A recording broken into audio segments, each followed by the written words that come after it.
Welcome to the ExecMBA podcast. I'm your host, Brett Twitty, and you are listening to a new episode. On this episode of the podcast, I'm excited to share my recent conversation with Jemuir Rivers. Jemuir is a first-year student in our Executive MBA class of 2022, and he and I recently connected via Zoom to talk more about his background, what led him to Darden, how the program is going so far, and so much more. I think you're really going to enjoy this conversation. So without further ado, here's my interview with Jemuir Rivers. Jemuir, welcome to the podcast. Right. Thank you so much for having me. I'm beyond thrilled to even have the opportunity. It's good to see you again.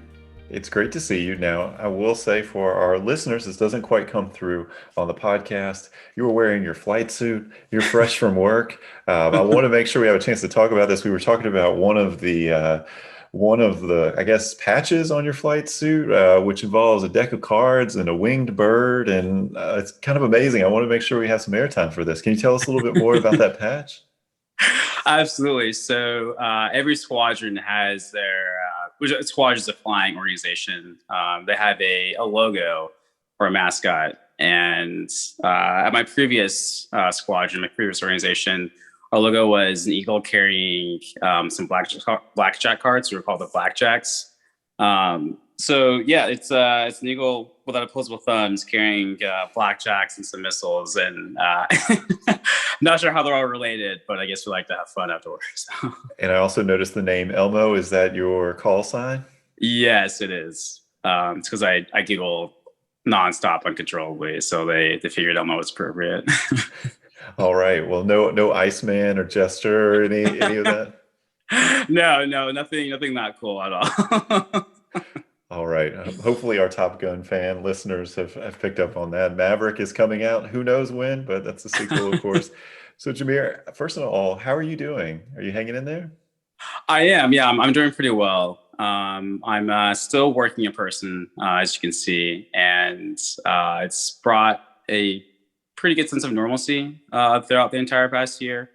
Obviously, there are a lot of concerns and issues with safety and health and organization, but the Navy is still like a pretty fair job as far as putting mitigations into place and following the CDC's guidances. So, other than that, I've been pretty good, just extremely busy with work and school, and as everyone else. But overall, I've been hanging in. I've been managing everything, and with the help of my learning team and everyone else in the program.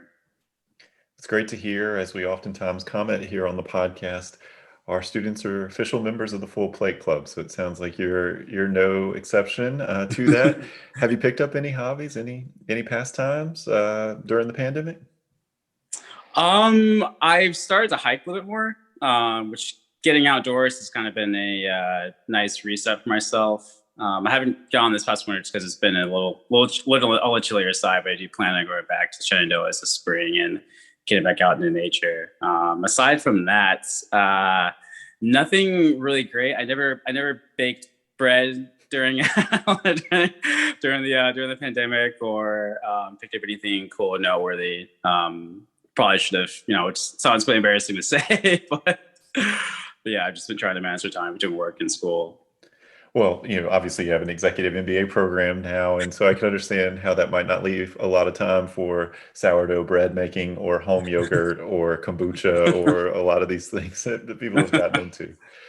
Well, great to have you here. Great to have this time with you. And so before we kind of get into the conversation about how everything's going in the program, tell us a little bit more about you and your background. Absolutely. So I am a Navy pilot, and I'm stationed down in Patuxent River, Maryland. It's about an hour and a half south of DC in Southern Maryland, which I imagine all the people that are listening have been there, which is totally okay. And I am an operational test pilot. So any new software, weapon systems that gets developed, I essentially check the functionality of it before it goes to the rest of the Navy. So I do get to see some newer equipment, which is pretty cool. But yeah, it's definitely very interesting. And I'm also the training officer of my organization, so I'll get to train up any new pilots coming through. Yes, sort of wear like a few different hats. And I'm also managed by a team of 45 maintenance personnel. So yeah, we're 2 to 3 different hats at a time. So you got a lot going on. One of the things that's fascinating to me as we connect with folks from the military and the recruitment process and application process is the scale of management, right? So oftentimes you'll meet people who are leading, teams of 45 people or organizations of 250 or larger. How do you approach managing a group of that size, given that you have other responsibilities? So for myself, I've always had a mantra that I've learned from my dad, who was also in the services. Just putting your people first above anything else you have going on is usually what pays off. Um, you know, Including with flying, everything else will usually come, but the people you're in charge, the people that you work for, the people that work for you, are usually the ones that make or break your life in the Navy. And it's really about maintaining and cultivating those relationships, maintaining that, and ensuring that they have, the time and the tools essential to do their job, so you can do your job, because their job essentially keeps you safe, flying safely in the air. So as long as they can do everything and be comfortable in their jobs, then you'll also be happy as well. So, but yeah, within all the different organizations that I've worked for, the best leaders that I've worked for, the ones that truly made time for their employees. So you mentioned you're a test pilot, and for some of our listeners, they may have heard of people being test pilots, but they may not necessarily know how someone gets to be a test pilot. So how do you get chosen for this opportunity, or how do you become a test pilot?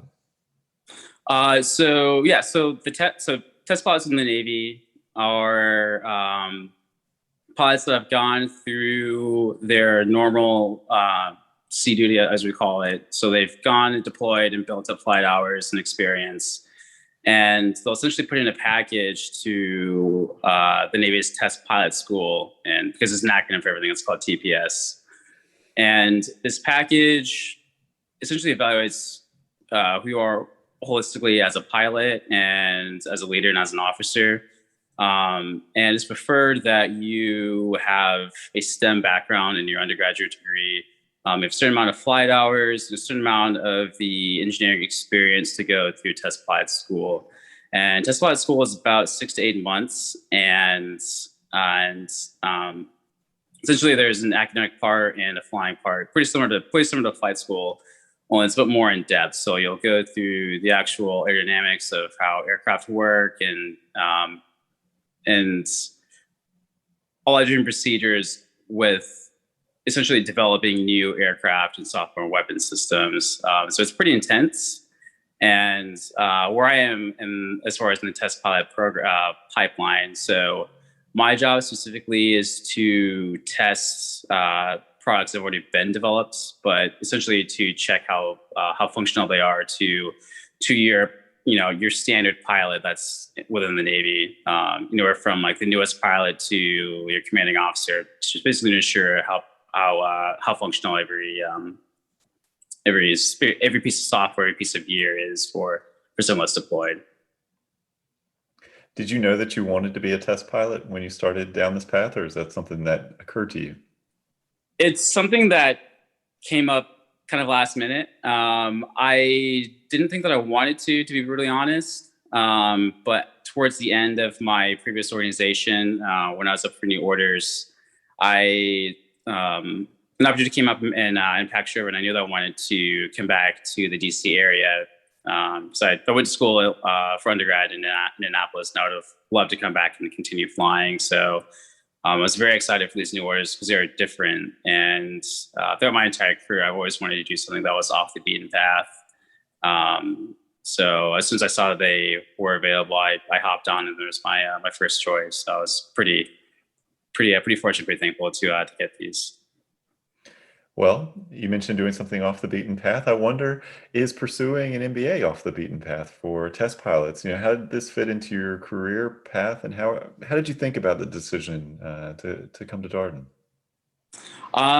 So as soon as I found out that I had orders back to the East Coast, I talked to a good friend of mine, of whom I believe you know, Garland Christopher, And funny story about Garland. Garland and I both went to the Naval Academy, and he was a class younger than I was. And his senior year in high school, he actually shouted me during my freshman year at Naval Academy. And when I told him I was applying to Dart and a few other programs, he reached out and really took me under his wing. And during the it might have been the last visit weekend in February of 2020 before the world shut down, I actually got to get through and shadow with him during an on-ground residency weekend, and it was incredible. I just the quality and the caliber of the people in the program was really drew me to Dart, and it really felt like an actual family. Even during that, the 4 or 6 hours I was visiting that weekend, I really enjoyed my time. I appreciate the sort of parallel structure of he shadowed you when he was looking at the Naval Academy, and you kind of shadowed him and came for a class visit when you were looking at the Executive MBA program. One of the really cool things about recruiting for this program is that people will oftentimes find out about Darden and the Executive MBA program through a personal connection, a friend, a colleague, someone that they know that they happen to know did the program. And that's kind of amazing to me because we're not a huge program. We're, about 135 or so students per class. And, we've been in existence since first class was in 2006. That's when they started. But it's amazing. You sort of think about the numbers of all of this. What are the chances that someone has a connection actually turns out happens with some frequency? Absolutely. And actually a few of the classmates that are currently in my cohort right now, that I got to reconnect just come back through Darden.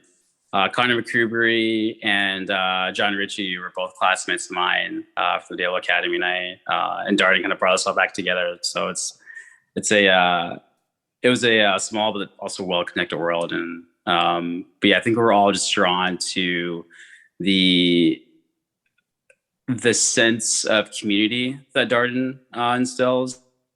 Because we all were shopping around for graduate programs during these set of orders, but what stood the most at Darden was just the fact that all the students that cohort really look after each other, even the faculty.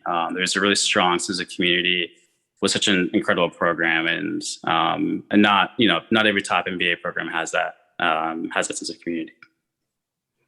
Well, I'm curious about your career path in the MBA. Oftentimes we've talked to people here on the podcast who come from a service background, some of whom have chosen to pursue an MBA because they want to move up within their armed service branch, and having an advanced degree like an MBA can really be advantageous.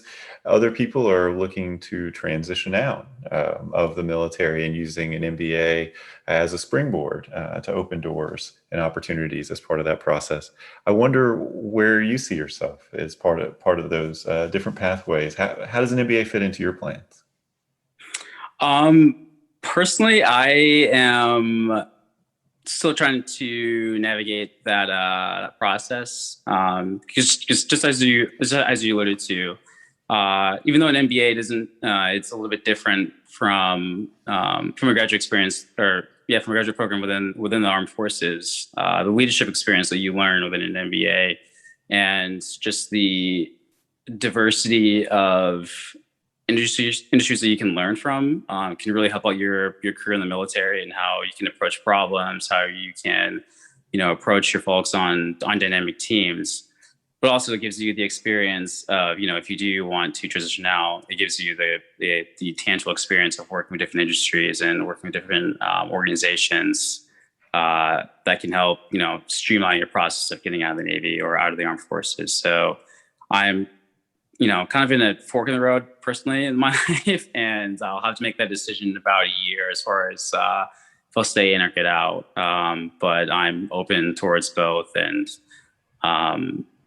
yeah, I do have a plan of things I'm interested in if I do stay in or if I do get out, but we'll see. It's actually not the first podcast guest who has been at a fork in the road, considering different options, exploring things.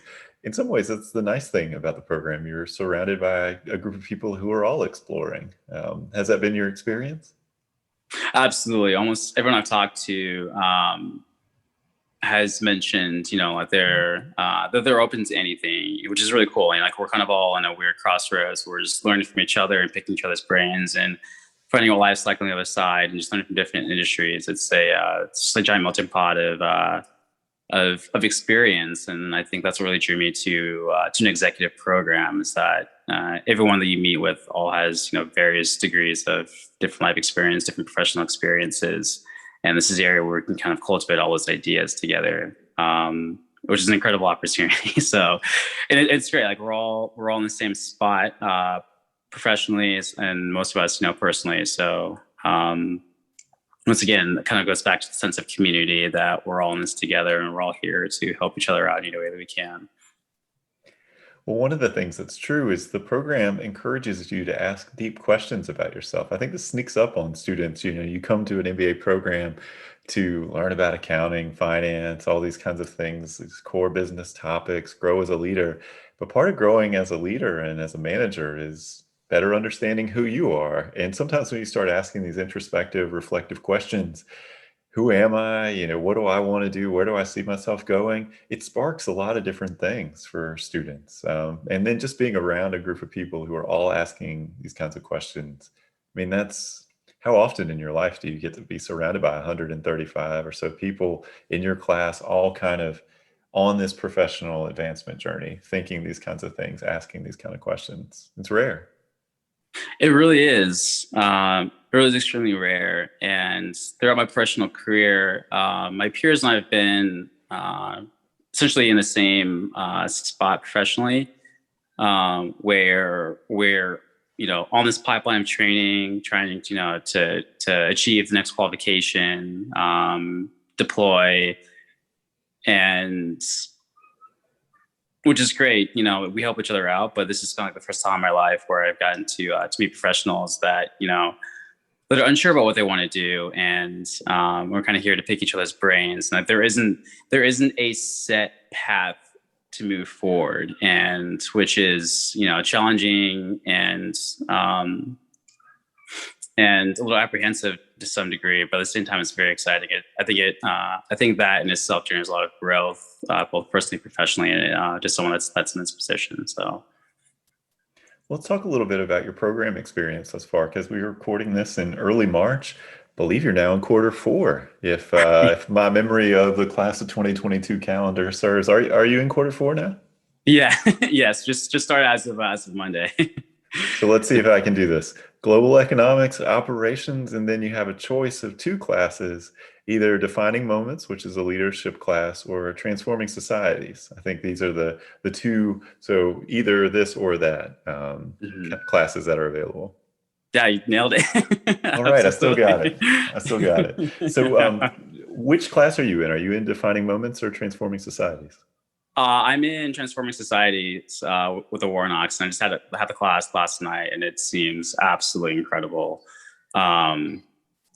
Just from the case we prepared to the conversation we had in class, it's a class that really challenges, not only the way how you view socioeconomic progresses throughout the society, but also how organizations and different companies and our responsibility towards making sure that we I guess essentially that we give back, and that we maintain our responsibility not only to our shareholders but also to those that are deeply impacted in the community from whatever organization you're in. The conversation was absolutely incredible. I'm really looking forward to the rest of this class, or to the rest of the work in this class.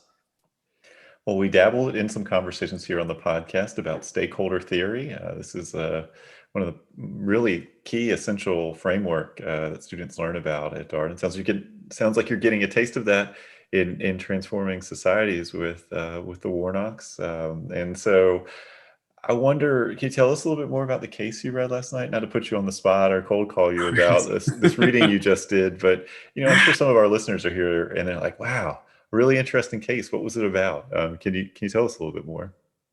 Yeah, absolutely. So it's about Cory Booker and Chris Christie in the early 2000s, and their campaign for education reform in the city of Newark. So the city of Newark has had a lot of um, systemic, you know, struggles in the last 50, 60 years, both corruption and just general poverty levels, and then poverty levels, and it's kind of played out into the city's public education system. And so Chris Christie and Cory Booker kind of sought out to try and do something about it. They recognize that there is a problem, and it's kind of unfortunately creating a pretty big reaction within their school system. And they basically did what they could to try and campaign for education reform. And they raised a lot of money, both through Marcus Local Book. I think it's about $200 million, and through Oprah and a lot of other philanthropic organizations. And I think the biggest issue was really identifying, where the problem really stemmed from.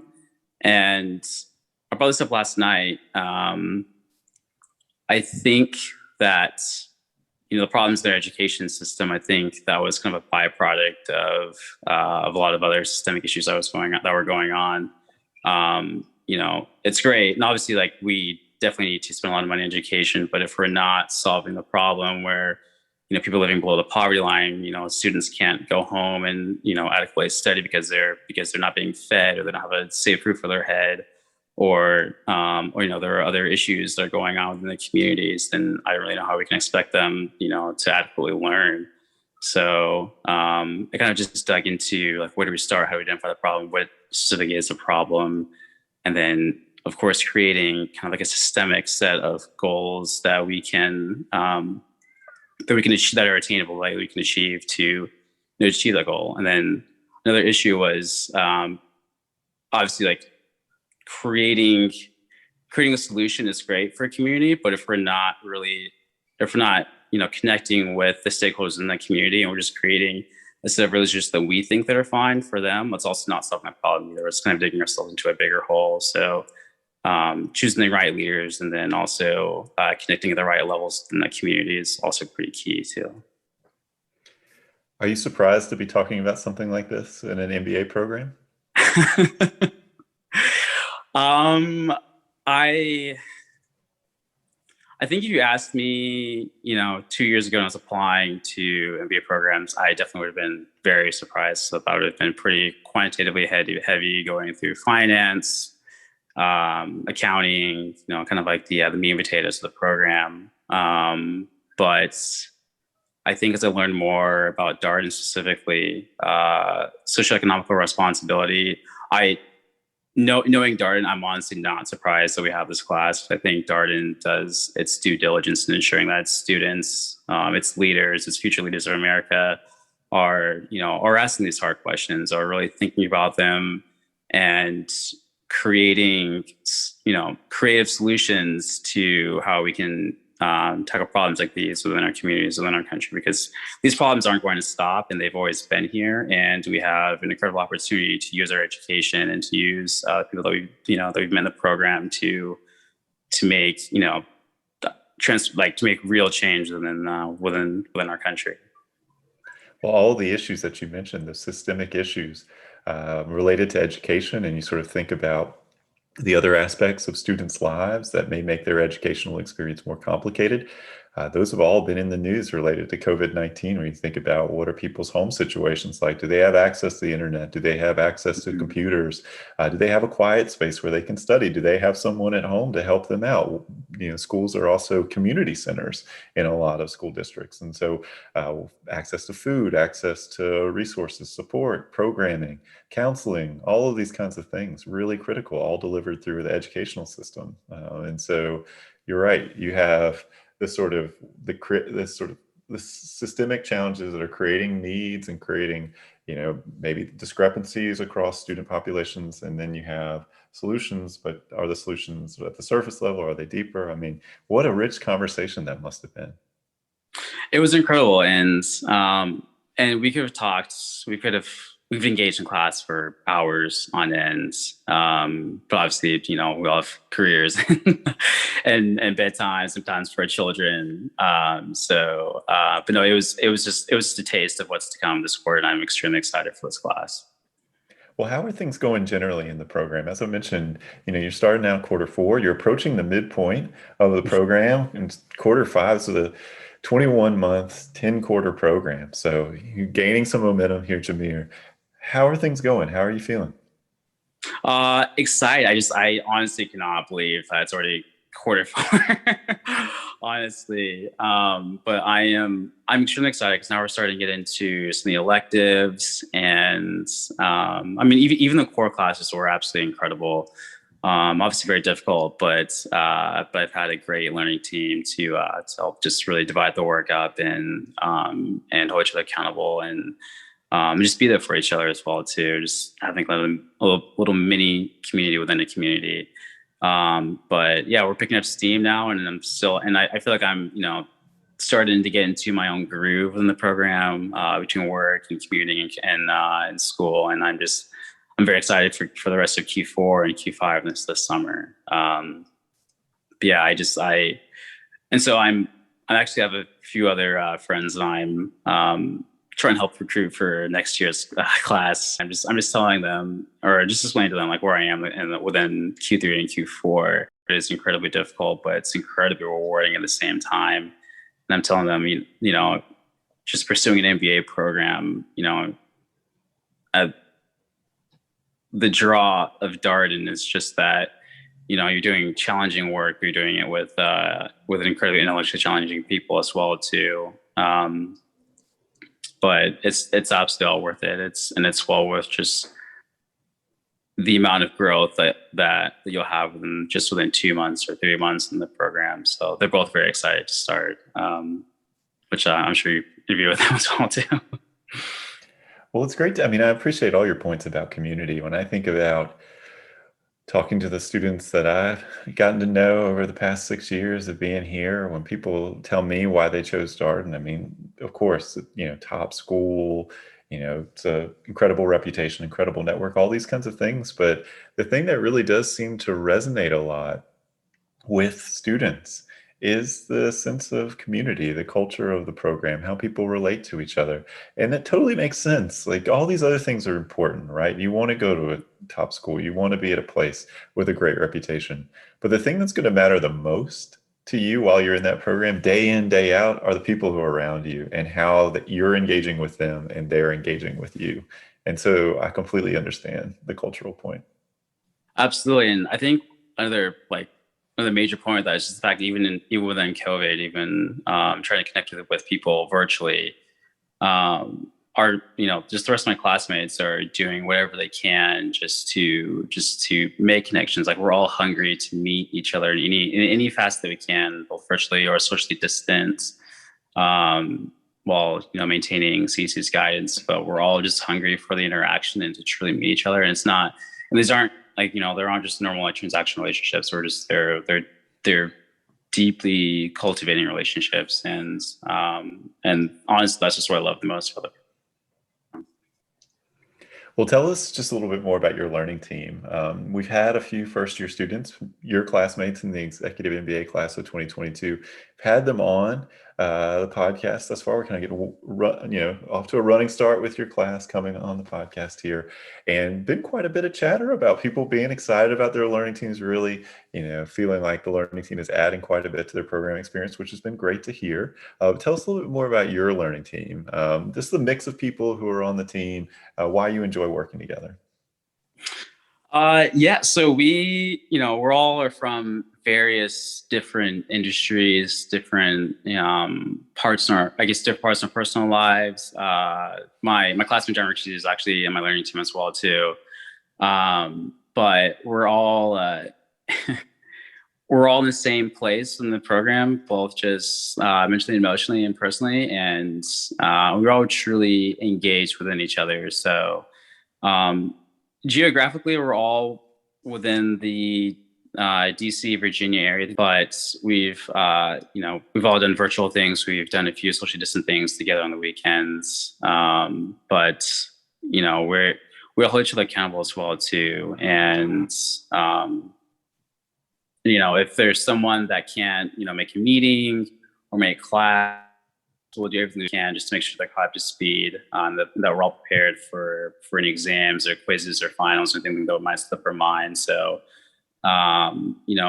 the personal accountability within our team is pretty remarkable. And it truly feels like it sounds a little cliche, but it truly does feel like an actual family that I can just confide in with anything. So.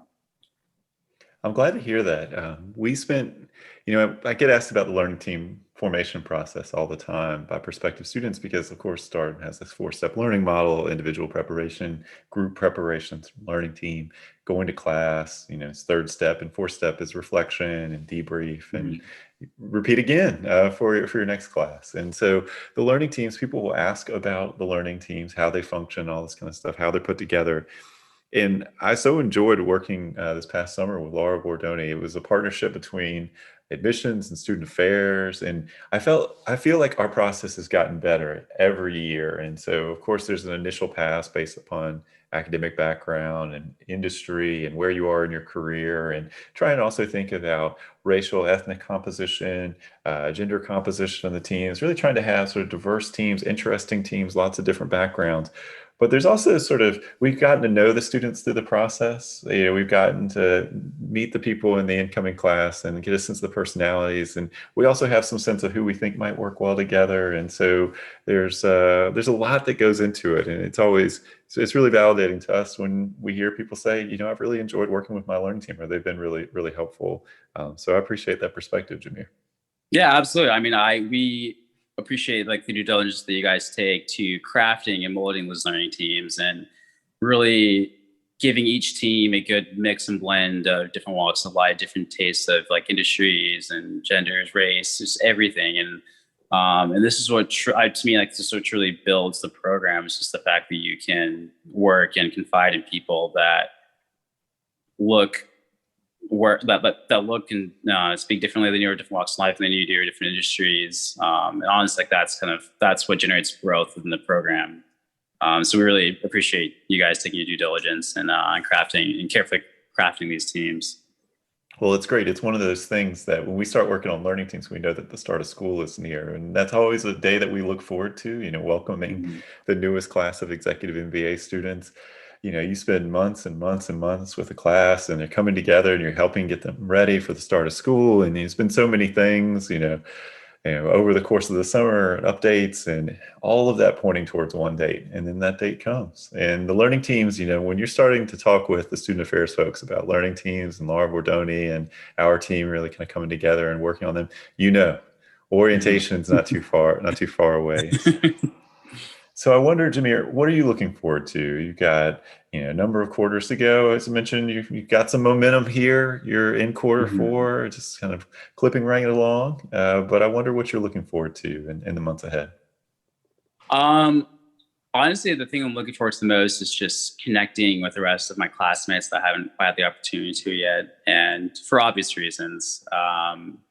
But I'm very hopeful and optimistic that as vaccine distribution increases over the summer, as transmission rates decrease, as it generally gets safer through the CDC's guidance, just the opportunity to meet more and more of my classmates, the opportunity to connect within the Darden community and outside the Darden community, and just.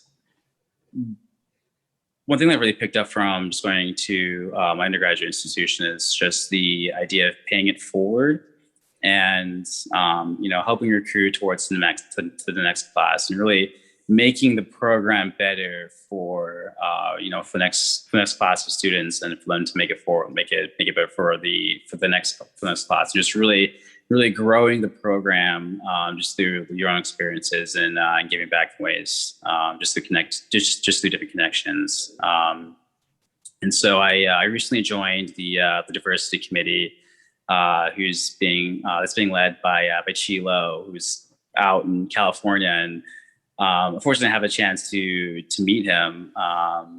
And we've just been just chatted off on and offline virtually. But still, this connection I have with him, even though I haven't actually physically met him, is incredible. And so I'm really hoping that either by the end of the summer, or by the end of the program, we'll have the opportunity to truly meet the rest of our team and make the program better for everyone else. I appreciate your class. We've had a few of you on here, and there's a scrappiness to y'all, undaunted by the pandemic, still finding ways to connect. And being the thing that we've stressed with students who are asking about the program and program culture and these kind of relationship formation moments is that you have to be more intentional about it. You've lost some of that serendipitous, water cooler, everybody goes after class to get coffee or a snack or something like that. And so you have to be much more deliberate and intentional. And I have to say, to a person, it's something that I've heard y'all are doing, and you're seeking out those connections. So I really do have to commend you for that. Good on y'all. We really do have to be deliberate and intentional in how, and just the way how we meet and talk to, and just seeking out our different classmates, because a lot of people are in different places, physically, and they might not be able to, they might not be comfortable with meeting in person, even socially distant. But you just really have to make an intentional effort to meet people, to truly connect with people as well too, and which has honestly been fun the last 6 or 7 months of the program. It's just going through the different ends just to make a connection with someone. But which is why I'm very excited to, when the day does come, where I'll get to hopefully meet together in person. So, we've already established those baseline relationships, and then we've already gotten to know each other on a deep and intimate level. So, but yeah, to me, that's what really makes this program so great. Well, Jemuir, just one more question for you. Thank you again for all your time today. We ask all of our guests for a piece of advice that they might have for our prospective student listeners. Something you wish you would have known when you were a prospective student, something that you think is particularly helpful for people to think about as they chart their MBA journey. What might you share? Well, just know that, as I alluded to before, the program is it's pretty tough, but it's so much more than that. As you're going through accounting and finance and econ, just know that what matters the most are the connections that you make with your classmates, with your teammates, and just both professional and personal interactions with people that that are outside of your industry, that are outside of the thing that you do on a normal day-to-day basis. And you may come to the program thinking that I believe I want to I think I want to climb, I think I want to get higher within my industry, and then you'll talk to someone that does something that's completely different than what you do, and might have been something that you were intrigued by in high school or middle school growing up, and they're doing that thing that for some reason you just didn't pursue, and now I think you are changing or exploring or switching, and that's totally okay. This is a great opportunity for within your personal and professional life to explore different things that you didn't know that you ever wanted to, and that's totally okay. This is a completely safe environment to do that, and there are so many different resources to just to get more information and just to learn from different people that have that experience. And it's not just your classmates; it's the that runs the program too, the staff, the faculty, the rest of the professors. There's an abundance of rich resources just for you to kind of navigate this just the change that inevitably will come in your life. And it's incredibly exciting. It sounds a little scary, but it's so exciting, and I just can't wait for the future holds. Well, the word that always jumps out to me when people talk about this kind of stuff. I mean, Darden is known for being challenging. Let's not kid around here. It is known for being Right. challenging, but people choose it for that reason, right? They choose it Absolutely. because if you're going to do this, you want to be pushed. The other thing, though, that is true, and I'm so glad you said this, is that this is a safe environment. Everybody has come together with the idea of growing and the idea of learning, and the necessary precondition for that kind of growth is to feel comfortable and safe and to feel supported. And I think that is one of the cultural values that time and time again, when people come on the podcast, it's something that they talk about, because without that, it is difficult to grow. It's difficult to take the kinds of chances that you need to be able to take to stretch and to continue to develop. Absolutely. And I'm so thankful that, that we have this culture here in Darden, because unfortunately, not every program has that. And so honestly, whenever I talk to someone that's thinking about pursuing an MBA, I always challenge and implore them to consider Darden first, honestly, because it's, obviously it's challenging, and you'll learn the it's an incredible program. You'll learn the quantitative skills of an MBA program, but, more importantly, you'll learn them in a safe environment, and you'll learn them alongside people that have incredible experience, that do something completely different than what you do. So I absolutely stand by it. Darden is just the best, one of the best professional experiences that's ever happened to me. And I cannot be more thankful for the opportunity. Well, Jemuir, thank you for your time today. It's always a pleasure. Great seeing you. Stay safe out there. You too. And thank you as always. Brett, thank you so much for the opportunity. It's so great seeing you again. And that was my interview with Jemuir Rivers, a first-year student in our Executive MBA class of 2022. As always, if you have any comments, suggestions, requests, anything you'd like for us to cover here on the podcast, we're all ears. We can be reached at exec, that's EXEC, MBA at darden.virginia.edu. And until next time, stay safe, be well, and thanks for listening.